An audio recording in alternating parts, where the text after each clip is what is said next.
In today's video, I thought I would talk about the list of restricted ingredients that New Jersey State prohibits home bakers with their cottage food permit to use in their products.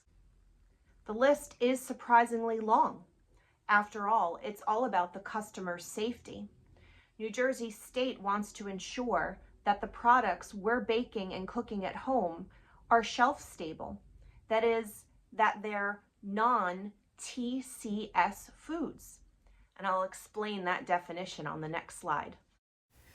TCS stands for Time Temperature Control for Safety. Foods in this category, such as dairy, eggs, meat, fish, and even potatoes and rice dishes, are considered unsafe if they stay too long in the danger zone, which includes the temperatures of 41 degrees Fahrenheit to 135 degrees Fahrenheit. So bakers and cookers in the cottage food industry are unable to provide these ingredients in their products.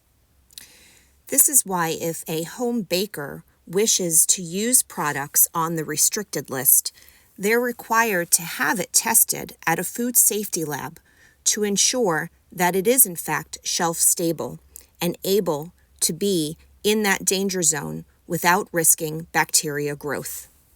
Now let's look at the restricted list and dive deeper into each category so that you, as a home baker, can understand what's required when you apply for your cottage permit.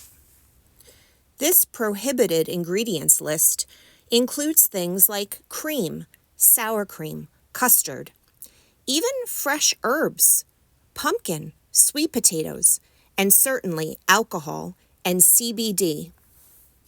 Now let's take a closer look at some of these subcategories, such as icings and frostings that do require food safety testing. Or how about waffle cones and pizzelles, a favorite cookie during the holiday season? Notice how the list of restricted items includes fresh pancakes, waffles, even cannolis. If you have your Cottage Food Operator's Permit, you can sell vinegars and mustard, but not including barbecue sauce, infused oils, or even an ingredient such as red wine vinegar.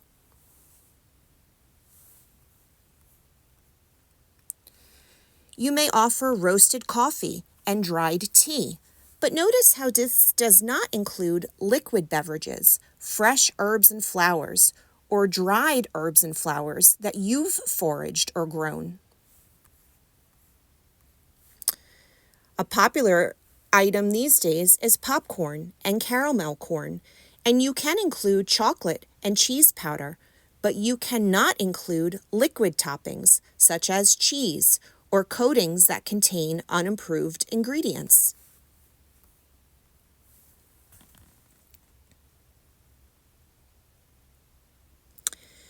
Nut butters are a nice option to offer when you're baking and cooking out of your home kitchen. But notice how you cannot include tahini, apple butter, fig butter, guava butter, or any butters containing alcohol. I love this idea of creating nuts and nut mixtures. And notice how almonds, pistachios, walnuts, peanuts, pumpkin seeds, and sunflower seeds are permitted. You just can't use wildflower seeds or have a health claim in your label. Next up, raw honey is exempt from the Cottage Food Operator's Permit, but can be used in an ingredient in a baked product. Granola, cereal, and trail mix is another fun product that you can offer, but cannot contain chickpeas, banana chips, dried strawberries, peas, or plantain chips. Our next category is fudge. You may bake chocolate fudge, caramel fudge, or strawberry fudge, but you cannot include uncooked fruit fillings or toppings, or a no-bake fudge. Next, we have fruit pies, fruit empanadas, and fruit tamales. This is one of my favorite categories as I offer my customers apple pie, blueberry pie, and cherry pie. But notice how pumpkin pie and sweet potato pie, even rhubarb and certainly key lime pie, is not an option when you're a cottage baker. Now we're into fruit jams, fruit jellies, and fruit preserves. Strawberry jam, blueberry jam, blackberry jam, and apple preserves are all approved items. You may not include pepper jelly, rhubarb jelly, or tomato jelly. Dry baking mixes are a fun option, such as pancake mix or dry cake mix, but you cannot include raw cookie dough on your menu. Next up, dried pasta. What a lovely option for your customers. But please notice that your pasta must be a dried wheat pasta that does not include egg. Another category includes dried herbs and seasonings. You may not include fresh herbs, dried foraged herbs, dried beans, dried herbs grown at your residence, or dried mushrooms. Now we're on to dried fruit. You may include raisins, apricots, prunes, dates, and dried cranberries. You may not include bananas, plantains, or strawberries. Speaking of dried fruit, here is the category of chocolate-covered nuts and dried fruit.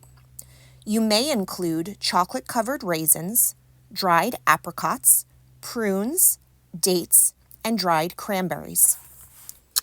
On to candy. If you'd like to make candy, you may make brittle, toffee, bark, caramels, marshmallows, peanut clusters, chocolates, chocolate bars, candy bars, cereal treats, and packaged cotton candy. Last but not least is the baked goods category. Most of my menu comes from this category, and we may not include cheesecake or cheese or cream-filled pastries. You may not even make focaccia that has vegetables or mushrooms on it. Please notice the rest of the restricted ingredients. So as you consider becoming a home baker, I hope this video was helpful in helping you understand which ingredients and which foods need to be avoided.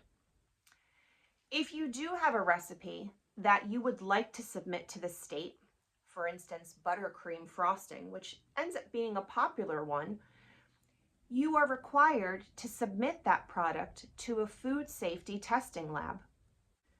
The lab will run a few tests on the food that you submit, such as pH or moisture content. And when those results come in, you can compare it to your state's chart for what they deem to be a non-TCS food. Here's an example of a test result that I received from the University of Idaho Food Safety Lab. I submitted a sample of my cream cheese frosting that I wanted to use on my cinnamon bun recipe. Notice that my pH is 4.4 and my water content was 0.82. When I find those values on this chart, it does confirm that my cream cheese frosting is considered a non-TCS food, meaning that it is shelf stable, it will not spoil, bacteria will not grow between the 41 degrees and 135 degrees Fahrenheit danger zone. Here are some general guidelines that also relate to getting your food tested.